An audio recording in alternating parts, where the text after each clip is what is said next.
Hi എല്ലാവർക്കും PSC smart സ്റ്റഡിയിലേക്ക് സ്വാഗതം. നമ്മുടെ ഡിഗ്രി പ്രിലിമിനറി എക്സാമിൻ്റെ ഡേറ്റ് അടുത്ത് വന്നിരിക്കുകയാണ്. നിങ്ങൾക്കറിയാം ഇതൊരു ടൈറ്റ് കോമ്പറ്റീഷനാണ്. അപ്പോൾ അതിനായിട്ട് നമ്മുടെ ഭാഗത്തു നിന്നും എത്രമാത്രം എഫേർട്ട് ഇട്ടെങ്കിൽ മാത്രമേ ഈ ഒരു ഡിഗ്രി പ്രിലിമിനറി എക്സാം നമുക്ക് ക്രാക്ക് ചെയ്യാൻ പറ്റുകയുള്ളൂ. എക്സാം ഡേറ്റ് അടുക്കുമ്പോൾ പലർക്കും ഉള്ളൊരു ഡൗട്ടാണ്, എന്തിനി പഠിക്കണം, എങ്ങനെ പഠിക്കണം, പഠിച്ചതെല്ലാം ഞാൻ ഓർത്തിരിക്കുന്നുണ്ടോ. ആകെപ്പാട് നമുക്കൊരു വെപ്രാളമാണ് അല്ലേ. അപ്പോൾ നമ്മൾ എന്തൊക്കെയാണ് ആ പഠിക്കേണ്ട ഒരു കാര്യങ്ങൾ, എന്തെല്ലാം പഠിച്ചിട്ടായിരിക്കണം നമ്മൾ ഈ ഒരു ഡിഗ്രി പ്രിലിമിനറി എക്സാമിന് പോകേണ്ടതെന്ന് നോക്കാം. എക്സാം ഡേറ്റിന് മുൻപുള്ള ഒരാഴ്ച നമ്മൾ ഭയങ്കര പ്രൊഡക്റ്റീവായിരിക്കും. അത് പലരും എക്സ്പീരിയൻസ് ചെയ്തിട്ടുള്ളൊരു കാര്യമായിരിക്കാം. എന്തുകൊണ്ടാണ് നമ്മൾ അങ്ങനെ പ്രൊഡക്റ്റീവ് ആകുന്നത്? കാരണം നമുക്ക് മുന്നിൽ കുറച്ച് ദിവസങ്ങൾ മാത്രമേ പഠിക്കാനായിട്ടുള്ളൂ. ഒരു മാസത്തിലധികം സമയമുള്ളപ്പോൾ നമ്മൾ പലപ്പോഴും പഠനത്തിൽ ഉഴപ്പാറുണ്ട്. കാരണം നമ്മുടെ മുന്നിൽ ഒരുപാട് സമയമുണ്ട് എന്നുള്ളൊരു ചിന്ത കൊണ്ട് മാത്രമാണ്. ഇനി അങ്ങനെ ചിന്തിച്ചിരുന്നിട്ട് കാര്യമില്ല എന്ന് തോന്നുന്നത് എക്സാം അടുക്കും തോറുമാണ്. അതുകൊണ്ട് തന്നെ നിങ്ങൾ പഠിക്കുന്നതും വായിക്കുന്നതുമായ കാര്യങ്ങളെല്ലാം വളരെ പ്രൊഡക്റ്റീവായിട്ടായിരിക്കും ഓരോരുത്തരും ചെയ്യുന്നത്. നമുക്കിനി നീട്ടി വെക്കാനായിട്ട് സമയമില്ല. ഇനിയുള്ള സമയം നല്ല പ്രൊഡക്റ്റീവായിട്ട് തന്നെ നമുക്ക് പഠിക്കാം. ഇതൊരു 10 ദിവസത്തെ സ്റ്റഡി സ്ട്രാറ്റജിയാണ് ഞാൻ ഈ കൊടുത്തിരിക്കുന്നത്. ഇതിൽ നിങ്ങൾ ഡെയിലി റിവിഷനും അതുപോലെ ഒരു PYQ ക്വസ്റ്റ്യൻ പേപ്പറെങ്കിലും വർക്കൗട്ട് ചെയ്യാനായിട്ട് സമയം കണ്ടെത്തുക. ഉറപ്പായിട്ടും നിങ്ങൾ എക്സാമിന് പോകുന്നതിന് മുൻപ് പഠിച്ചിരിക്കേണ്ട ടോപ്പിക്കുകളാണ് ഞാൻ ഈ കൊടുത്തിരിക്കുന്നത്. മെയ് 14 നിങ്ങൾ കേരള ഹിസ്റ്ററി കംപ്ലീറ്റ് ആയിട്ടും ആ ടോപ്പിക്ക് കവർ ചെയ്തിട്ട് തന്നെ പഠിക്കുക. അതുപോലെ ഒരു PYQ ക്വസ്റ്റ്യൻ പേപ്പേഴ്സും അതുപോലെ പഠിച്ച കാര്യങ്ങൾ റിവിഷൻ ചെയ്യാനും ശ്രമിക്കുക. മെയ് 15 നിങ്ങൾ എക്കണോമിക്സ് ടോപ്പിക്സും അതുപോലെ ഒരു PYQ ക്വസ്റ്റ്യൻ പേപ്പേഴ്സും റിവിഷനും മുൻതൂക്കം നൽകുക. എക്കണോമിക്സിൽ ഉറപ്പായിട്ടും പഠിച്ചിരിക്കേണ്ടത് 5 ഇയർ പ്ലാനും, national income, reserve bank and its function, tax and non tax revenue, budget and fiscal policy. പറ്റുന്നവർ മാക്സിമം SCERT ടെക്സ്റ്റ് ബുക്ക് വായിക്കാനായിട്ട് സമയം കണ്ടെത്തുക. മെയ് 16 നിങ്ങൾ പഠിക്കേണ്ടത് കോൺസ്റ്റിറ്റ്യൂഷനും 1 PYQയും അതുപോലെ റിവിഷനുമാണ്. റിവിഷന് നിങ്ങൾ പ്രാധാന്യം കൊടുത്തു തന്നെ മുന്നോട്ട് പോകുക. കോൺസ്റ്റിറ്റ്യൂഷനിൽ നിങ്ങൾ ഉറപ്പായിട്ടും പഠിച്ചിരിക്കേണ്ടത് constituent assembly, fundamental right, constitutional amendments, union list, state list, concurrent list. ഇത് ഉറപ്പായിട്ടും പഠിച്ചിട്ട് തന്നെ എക്സാമിന് പോകാൻ ശ്രമിക്കുക.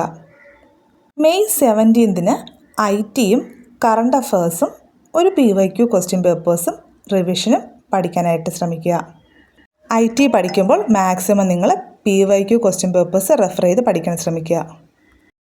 മെയ് 18 നമ്മൾ വേൾഡ് ഹിസ്റ്ററിയും formation of INC, current affairs, 1 PYQ question papers and revision. World history നിങ്ങൾ മുഴുവനായിട്ടും പഠിക്കാൻ ശ്രമിക്കുക. മാക്സിമം SCERT NCERT പാഠഭാഗങ്ങൾ ഫോക്കസ് ചെയ്യുക. ഫോർമേഷൻ ഓഫ് INC എന്ന് പറയുന്നത് PSCയുടെ തുടർന്നുള്ള ക്വസ്റ്റ്യൻ പേപ്പേഴ്സിൽ ഉണ്ടായിട്ടുള്ളൊരു ടോപ്പിക്കാണ്. അപ്പോൾ അത് വിട്ടുകളയാണ്ട് പഠിക്കുക. അതുപോലെ കറണ്ട് അഫേഴ്സ് ഒരു 10 ക്വസ്റ്റ്യനെങ്കിലും പഠിക്കാനായിട്ട് ശ്രമിക്കുക. മെയ് 19 നിങ്ങൾ ഇന്ത്യൻ ജോഗ്രഫി കംപ്ലീറ്റ് ആയിട്ട് പഠിക്കുക. അതുപോലെ കേരള റിവേഴ്സും ട്രാൻസ്പോർട്ട് സിസ്റ്റത്തിനും ഫോക്കസ് കൊടുക്കുക. അതുപോലെ കറണ്ട് അഫേഴ്സും 1 PYQയും റിവിഷനും പ്രാധാന്യം നൽകുക.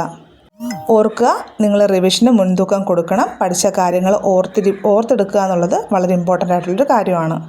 മെയ് 20 നിങ്ങൾ സിവിക്സിലെ PYQ പഠിക്കുന്നതായിരിക്കും നല്ലത്. അതുപോലെ renewable and non renewable energy റിസോഴ്സസും ISROയും ഒരു PYQയും അതുപോലെ റിവിഷൻ നടത്തുക. മെയ് 21 നിങ്ങൾ മാത്സും ഇംഗ്ലീഷും മലയാളത്തിനും ഇമ്പോർട്ടൻസ് കൊടുത്ത് നല്ല രീതിയിൽ തന്നെ പഠിക്കാനായിട്ട് ശ്രമിക്കുക. കാരണം നമുക്ക് കൂടുതൽ മാർക്ക് സ്കോർ ചെയ്യാൻ പറ്റുന്ന ഏരിയകളാണ് മാത്സും ഇംഗ്ലീഷും മലയാളം എന്നുള്ളത്. ഒട്ടും പഠിച്ചിട്ടില്ല, നിങ്ങൾ പഠിക്കാനായിട്ട് തുടങ്ങിയിട്ടില്ല എന്നെങ്കിൽ കൂടിയും നിങ്ങൾ പ്രീവിയസ് ഇയർ ക്വസ്റ്റ്യൻ പേപ്പേഴ്സ് ഒന്ന് വർക്കൗട്ട് ചെയ്യാനായിട്ട് സമയം കണ്ടെത്തുക. അതിനായിട്ട് നിങ്ങൾക്ക് യൂട്യൂബിൽ തന്നെ ട്രിക്ടേൺ എന്ന് പറയുന്ന യൂട്യൂബ് ചാനൽ റെഫർ ചെയ്യാവുന്നതാണ്. നല്ലൊരു ചാനലാണത്. അതിൽ കൂടുതലും questions previous year question papers ഡിസ്കഷനൊക്കെ നടക്കുന്നുണ്ട്. അപ്പോൾ നിങ്ങളിത് ഫോളോ ചെയ്യുക. അതുപോലെ ജോഗ്രഫിയിലെ earth structure, atmosphere, rocks, land forms, maps and global issues ഉറപ്പായിട്ടും പഠിച്ചിട്ട് തന്നെ പോവുക. ഈ ദിവസം വരെ പഠിച്ചിട്ടുള്ള കാര്യങ്ങൾ നിങ്ങൾ റിവിഷൻ ചെയ്യാനും മറക്കാതിരിക്കുക. മെയ് 22 നിങ്ങൾ മാത്സും ഇംഗ്ലീഷും മലയാളവും കംപ്ലീറ്റ് ആയിട്ട് പഠിക്കാൻ ശ്രമിക്കുക. മാക്സിമം പ്രോബ്ലംസ് എഴുതി തന്നെ പഠിക്കാനായിട്ട് നോക്കുക. മാക്സിമം PYQ അറ്റൻഡ് ചെയ്ത് പഠിക്കാൻ ശ്രമിക്കുക. അതുപോലെ സ്പോർട്സിൽ നിങ്ങൾ കായികവുമായി ബന്ധപ്പെട്ട പദങ്ങളും ഒളിമ്പിക്സുമായി ബന്ധപ്പെട്ട അടിസ്ഥാന വിവരങ്ങളും പ്രധാനപ്പെട്ട വേദികൾ, കായിക താരങ്ങൾ, വിൻ്റർ ഒളിമ്പിക്സ്, പാരാ ഒളിമ്പിക്സ് ഇതെല്ലാം മുൻതൂക്കം കൊടുത്ത് പഠിക്കുക. അതുപോലെ ഏഷ്യൻ ഗെയിംസ് ആയാലും നാഷണൽ ഗെയിംസ് ആയാലും പഠിച്ചിട്ട് തന്നെ പോവുക. കൂടുതലും കറണ്ട് അഫേഴ്സ് ചോദിക്കാൻ സാധ്യതയുള്ള ഏരിയ എന്ന് പറയുന്നത് സ്പോർട്സിലെ കറണ്ട് അഫേഴ്സ് തന്നെ ആയിരിക്കും. ഉറപ്പായിട്ട് നിങ്ങൾ സ്പോർട്സ് റിലേറ്റഡ് ആയിട്ടുള്ള കറണ്ട് അഫേഴ്സ് അപ്ഡേറ്റ് ചെയ്തിട്ട് തന്നെ പരീക്ഷയ്ക്ക് എഴുതാനായിട്ട് തയ്യാറെടുക്കുക. പഠിക്കുന്ന കാര്യങ്ങളെല്ലാം തന്നെ നിങ്ങൾ ഡെയിലി റിവിഷൻ ചെയ്ത് മുന്നോട്ട് പോകണം, മറന്നു പോകരുത്. റിവിഷന് പ്രാധാന്യം നൽകി തന്നെയാണ് നിങ്ങൾ ഇനിയുള്ള ദിവസങ്ങളിൽ മുന്നോട്ട് പോവേണ്ടത്. നമ്മൾ എക്സാമിന് വേണ്ടി കാത്തിരുന്ന ലാസ്റ്റ് നിമിഷമാണ് മെയ് 23 and 24 എന്ന് പറയുന്നത്. മെയ് 24 എന്ന് പറയുന്നത് എക്സാം ഡേ ആണ്. എങ്കിലും നമുക്ക് ആ ഡേയും പ്രധാനപ്പെട്ട ഒന്ന് തന്നെയാണ്.